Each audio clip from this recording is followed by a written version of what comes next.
A 1, a 2, A 3. a 3. 3.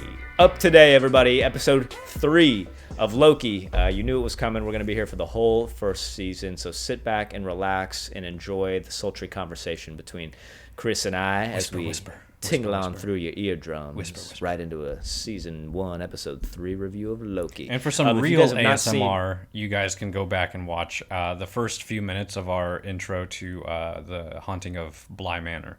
That is peak ASMR. That is peak. Complete That's with peak editing from us. I think our channel was at its prime, and now we're just in our old age. Our bones in our hurt. decline. Yeah. Guys, if you've not seen episode 3 of Loki yet, and I know you probably all have because we all went home Wednesday evening after work and immediately jumped on and watched it, go ahead and click off of this, watch it. It's going to be spoilers and everything, so we're reviewing the full episode. Chris, here we are 3 episodes in, man, and I've got to say it is getting better and terrible, better. right? And I am so... Oh, what? Yeah, no, great. It's great. Dude, I'm so happy. I'm so happy that this show is doing what it's doing because it's I cannot wait. I literally cannot wait for Wednesdays to go home and watch this show. It is that interesting to me. This episode was great. Yeah. I thought it was even better than the previous 2. We're done, right? That's it. Review over. Damn. See you guys. All right, see you next week. Let's jump into the plot, dude. So obviously Lady Loki and what does she call herself? I always forget. Sylvie. Sylvie. Okay, so we have Sylvie now has been introduced. I like the bond that is sort of formed. Whether they reluctantly. Tension. We talked about it. We talked about it in the last episode. If you find a version of yourself from a different timeline and they're the opposite sex, can you have intercourse with them, or is that incest? Is it masturbation? Is it incest? The line is blurry. It's a blurred line. Carl Jung, Sigmund Freud, where are you guys? We need you. Where are you when we need you most? It is a very blurred line, and as the multiverse starts to come together, these are answers we really are going to need now so that we can set a precedent moving forward. Otherwise, these Spider-Man movies are going to get really weird in a couple of years. But, so here we are, Chris. Episode 3 is in the books. We now know a little bit more. This one, although I don't think it developed the plot quite as much, I will say the big plot points that we figured out, obviously, are that the time variant people, the people who work for the Time Authority, what is it called? I'm already forgetting. The TVA, the Time Variance Authority, yeah. Yeah, the TVA. The people who work for the TVA do not know that they were once regular human beings. Yes. And it starts to make you wonder, like you see these personal traits about them, like Mobius's character is always talking about how he wants a jet ski. We're probably going to get a flashback to him as a regular human being on a jet ski somewhere. These people are pulling traits from their previous lives into their eternal lives at the TVA. Yep. So what do you think of this one now, Chris? 3 episodes in, what are your thoughts on Loki so far? Well, my current thoughts are that I've been recording for 3 minutes and 45 seconds and not had my video on, but it's totally fine because this is going to be my still for all of you guys to stare at for the first 3 minutes and 45 seconds. And he's back. Welcome back, Chris. It's good to see you. So I'm hooked, man. This show is just so good. Yes, Morpheus. Yeah, we went through this last time. Mobius. I want to put an R in there for some reason. Morbius. I know. Mobius. He feels. I mean, he doesn't feel. He is brainwashed. If we're to believe Sylvie, there's something weird going on there. I keep saying it. There is something weirdly creepy about the TVA and this world that they've created wherever they are. I'm assuming they're like, are they like a pocket dimension? I don't understand that.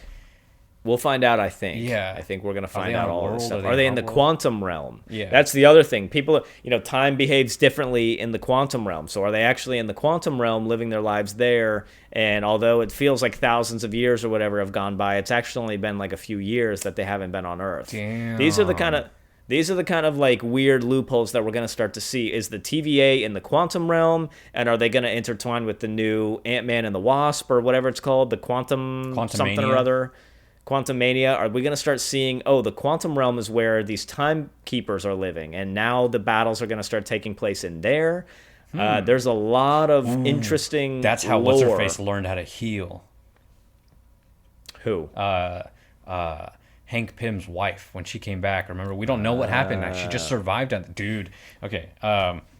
Dude. There's a lot that's starting to get uncovered here. I think the quantum realm is going to be part of it, but obviously, and this is no shock to anybody, it's pretty much seeming like these timekeepers are going to be either the next big villains or are certainly villains in their own right. Something is going on with them. They obviously are very powerful, but Yeah. if they can find a way to kind of get out of this timeline that they're in and fight them somehow, that's going to be fucking crazy, dude. But yeah, as far as like plot, Loki, I don't know about you, but something felt fishy about Loki, like her waking up and Loki was just drunk. Yeah, I agree. Something I felt thought weird they were about gonna, that, like he was putting on a show. I thought they were going to do more with that, but they never really did. I thought that was going to be like a long play, like he was doing that to get Yes. something, but it didn't happen that That we way. know I of. don't know. That we know of. Yeah, That we know of. because like Well, it enough- took Thor forever to get drunk, Yeah, that's true. but I guess That's he's not true. technically Asgardian, so I don't know.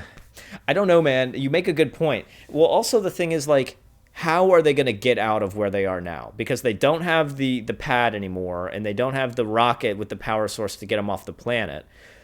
So maybe they have like some Infinity Stones or something that one of them has tucked away. I mean, how do they get themselves off of this lamentous one? What if Loki calls on Heimdall? He starts bringing God into this thing. Well, Heimdall's the guardian of Asgard, like the Oh, Idris Elba. right. Yeah, would he still be alive at this time? I don't know. This is right after Avengers. I think he would not be alive, but I don't know. This See, this that's takes the thing. place like after the first Avengers. Like he's just been captured. There's like a whole two movies, three. There's a bunch of movies that happen before Heimdall's death in Ragnarok. That's true. It is Ragnarok that he died. I don't know why I thought it was the other. Oh no, Thor he didn't that die in dies Ragnarok. He died in Infinity War. It's all so confusing, dude. There's so much to keep track You know what? of. I'm done. I don't know. We're not doing this. Yeah, I don't know. I don't know, man. I don't know how they're going to get off of this one. I don't know how they're going to get out of this situation. I like that it ended on a cliffhanger, though. I will Yes. say. I like that it ended on a cliffhanger. As much as I hated it at the same time, I respect that because, dude, I'm into it. This show visually is really working for me, and I think they're using the same 3D set kind of thing that they did in The Mandalorian, it seems like. But it seems to work better in Loki than it was doing for me in Mandalorian. Yes. I think it's because generally Star Wars, like, it's just kind of at a bigger scale. Mm-hmm. And then with this 3D thing, they're having a little bit of trouble, in my opinion, conveying the same sense of scale. But in Loki, we don't necessarily need it. I don't know. But all I can say is, unsurprisingly, I am still super into this show. I really like where they've gone with all of this. The color palette in this one was very rich. There was a lot of like vibrant neon colors. Yeah, it was stimulating. Yeah. It was really stimulating to see all of this stuff. I Yeah. completely agree with that. I don't know. Guys, leave some comments down below. Obviously, don't spoil things. We talked about this last time. There's a lot of people who read the comics who know what's going on, so don't spoil it if you know it. But what do you guys think is going to happen here? I mean, we're a few days away from the next release. Cannot wait to see. Do you know how many episodes we're getting in season 1 of Loki? I don't know. I'd imagine somewhere hope it's between 8. 6 and 8. Yeah. Yeah, I hope it's 8. They've been doing like this 6 thing a lot, but I really hope that it's 8. I'd like to get a lot of this show because it's really entertaining so far. That's it. I mean, what else? What else do you have for episode 3 of Loki, man? I think of the 3 episodes so far, I think this one was the weakest one. Oh, really? Yeah, there wasn't like much that I felt was necessary in this episode, other than I yeah. feel like their travel time in that could have been condensed. Like they just had this like heart to heart, and then there was a fight sequence, and then their plans got blown up. So I don't know. I feel like what was the point of seeing this woman that shot out at them? Maybe there's more that's gonna happen. I don't know. Maybe they go back to her or something. Yeah, you make a good point. It did seem like the least substance. Yeah. I mean, there was substance. Yes. I'm not saying there wasn't, but it did seem like the least amount of substance Yeah. out of the 3 episodes so far. And I'm curious how the TVA is going to come into play, because I'm assuming that they're still trying to fix what happened. Well, I'm wondering if the way that they get out of here is they create a variant somehow. They find somebody who was going to survive this thing somehow, and then they create a variance in the timeline so that Mobius picks up on that, and then he uses that to come and rescue him, because he's got a list of all the apocalypses, and he's watching that. So if they can create a variance somehow, he would find that and say, oh, Lamentis 1, there's a variance there, let's go. And then they'll come find Loki. Holy crap. Yeah, but here's the problem. Sylvie, they're trying to kill or capture Sylvie still, so they're not just going to come rescue her. You know what I mean? Like, how does she get out of this thing? Can I help you? I'd like to tell you about our Lord and Savior. Just flying around your face. Not right now. They could try to, like, they could do that. That's actually genius. Bring Mobius to them, and then they talk to him. Like, maybe they knock him out or capture him, or whatever, or Loki pulls his charm. And they talk to him. They like, dude, you're not what, like, the timekeepers aren't what they think they are. And they convince him. He gets them back in. Could be. Yeah. I think I have a hard time seeing Mobius unless he brings her back in in custody, and then she finds a way to escape. He's going to bring them both back in custody. Probably. To be honest. I think after what happened, he's probably not really taking any chances with Loki anymore.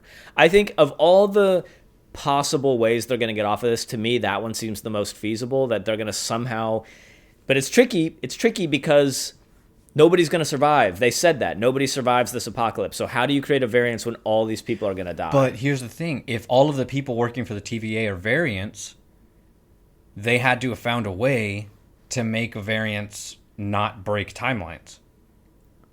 I don't know if I'm following you on that one. Right? What do you mean? Like, you don't get it, or you don't agree? So, yeah, no, I don't get it. Like, so you're saying they had to find... Go ahead. Because the reason they're trying to hunt Loki and hunt Sylvie is that they broke their timeline. They're doing something they're not supposed to, so they become variants because they are not... Oh, right. But all these people were variants, too. They must have... You're absolutely right. They must be taking people from apocalypses, or they must be taking people that were about to die.